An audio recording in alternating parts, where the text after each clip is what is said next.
সমস্যাকে কখনো এড়িয়ে যেতে চাইবে না, বরং সমস্যা এলে তার মুখোমুখি দাঁড়াবে এবং মনে রাখবে সমস্যাবিহীন সাফল্যে কোনো আনন্দ নেই, সব সমস্যার সমাধান আছে। আজ আমি মোনায়েম হোসেন, তোমাদের লাইফ সায়েন্স এডুকেটর, তোমাদের সবাইকে স্বাগত জানাই আমার চ্যানেল বায়োলজি বাই মোনায়েম। তো তোমাদের এখন সবথেকে বড় সমস্যা কি জানো?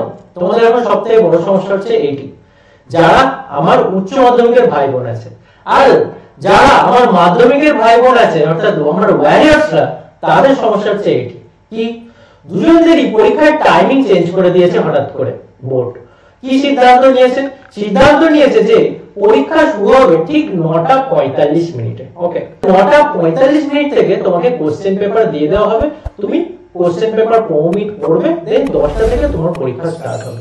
তো এবার অনেকে ভাবতে শুরু করে দিয়েছে, স্যার 9:45 এই শীতের সময় আমার তো খুব কষ্ট হবে যেতে এবং হাত তো চলবেই না লিখতে গেলে। কিন্তু একটা কথা ভেবে দেখো, হ্যাঁ বুঝতে পারছি শীতকাল মানে তোমার লিখতে কষ্ট হবে, হাত জমে যাবে, এই সময় পশ্চিমবঙ্গের বিভিন্ন জায়গায় প্রচন্ড শীত, আমি বুঝতে পারছি, কিন্তু সেটা তো তুমি একা নও বাবা।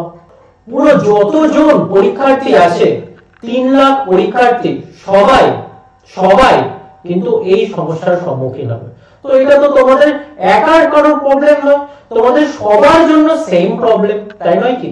তো তোমাদের চিন্তা করার কিচ্ছু নেই, কারণ তুমি যদি না পারো তাহলে যে র‍্যাঙ্ক করতে চলেছিল সেও পারবে না।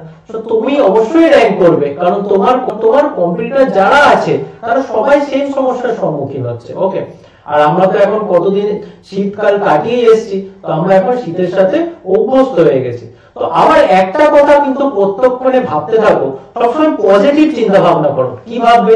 যে আমি যদি এদিকে একটু কম টাইম পাই, মানে সকালে আমি পড়ার টাইম পেলাম না, শীতকালটা একটু যদি শীতটা কদিন একটু সহ্য করে নিয়ে যদি র‍্যাঙ্কটা করতে পারি, ভালোভাবে লিখতে পারি, দেন ওয়েল এন্ড গুড। বাট বাড়ি এসে আমি একটু জাস্ট রেস্ট নিয়ে তারপর দিন কিন্তু মানে ওই পরের দিনের পরীক্ষাটার জন্য কিন্তু দারুণ ভাবে পড়াশোনা করতে পারবো, একটা জাস্ট দারুণ রিভাইজ হয়ে যাবে, যেটা কিন্তু আর কেউ মাধ্যমিকের কোনো স্টুডেন্ট বা উচ্চ মাধ্যমিকের কোনো স্টুডেন্ট আজ পর্যন্ত পায়নি। তো এটা কিন্তু তোমাদের কাছে একটা পজিটিভ দিক। সো তোমার চিন্তা কিন্তু করো না মাই ওয়ারিয়ার্স। ওকে, সো র‍্যাঙ্ক করতে হবেই, তোমাদের কাছে অনেক প্রতিকূলতা আসবে, আর সেই জন্যই আমি তোমাদের লাইফ সায়েন্সে যখন পড়াতাম তখন লাইফ সায়েন্সে বিভিন্ন রকম অপশনস দিয়ে, এমনকি 7-8টি অপশনস দিয়ে তোমাদের বিপাকে ফেলার চেষ্টা করতাম। একটি স্টুডেন্ট আমাকে প্রশ্ন করেছিলেন, স্যার এরকম কোশ্চেনের অপশনস দেওয়ার কারণ কি?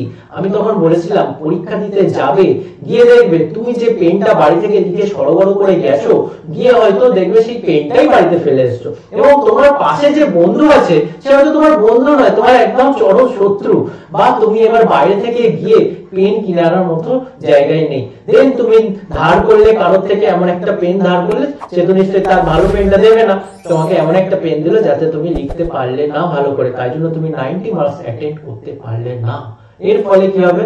তুমি যতই ভালো প্রিপেয়ার করে যাও, তোমার এক্সামটা খারাপ হয়ে গেল, তাই নয় কি?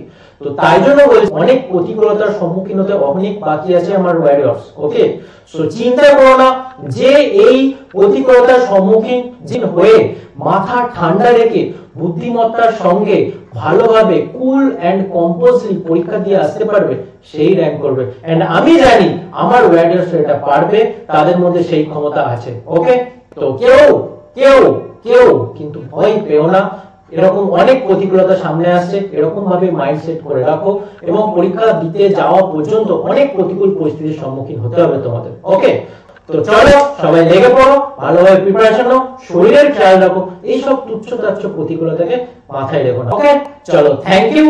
এন্ড তোমাদের যেটা বলার, আমি আমার চ্যানেলে এখানে কি করেছি, এবিটিএ টেস্ট পেপারে লাইফ সায়েন্স কোশ্চেনস গুলি অ্যানালাইসিস করেছি, এবং লাস্টে খুব অসাধারণ খাতা আনছি। তোমাদের মধ্যে স্টুডেন্ট যারা আছে তারা আমাকে মক টেস্ট দিয়ে আমার টেলিগ্রামে আমাকে খাতা পোস্ট করছে, সেই ক্লাসগুলি কিভাবে খাতা লিখতে হয় সেই ক্লাসগুলি তোমরা কিন্তু অবশ্যই করে নাও, এবং দেখে নাও কিভাবে লিখলে টিচার্স মুগ্ধ হয়ে যায় এবং নাম্বার ঢেলে দেয়।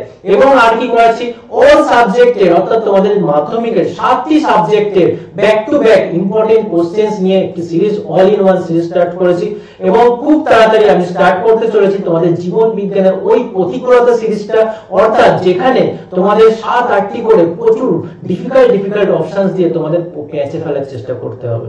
তো এর ফলে কি হবে, তোমাদের মাইন্ডসেট সেরকম ভাবে তৈরি হয়ে যাবে। আর তোমাদের দাবি মতো আমি ম্যাথস টিচার এনেছি, ম্যাথস ম্যাম তোমাদের প্রয়োগের সাজেশন অলরেডি দিয়ে দিয়েছে। তো তোমরা কিন্তু ওই ক্লাসগুলি অবশ্যই দেখে নাও এবং ম্যাথস ম্যাম প্রচুর ক্লাস করাবেন, এবং যাতে তোমাদের পরীক্ষা অনেক কাছাকাছি চলেছে আমি বুঝতে পারছি, জাস্ট তোমাদের পরীক্ষার আগে খুব সুন্দরভাবে একটা রিভিশন প্রসেস হয়ে যাবে। ওকে, চলো, থ্যাংক ইউ। ক্লাসগুলি দেখতে থাকো এবং ভালো লাগলে অবশ্যই লাইক সাবস্ক্রাইব করতে ভুলো না। ওকে, থ্যাংক ইউ।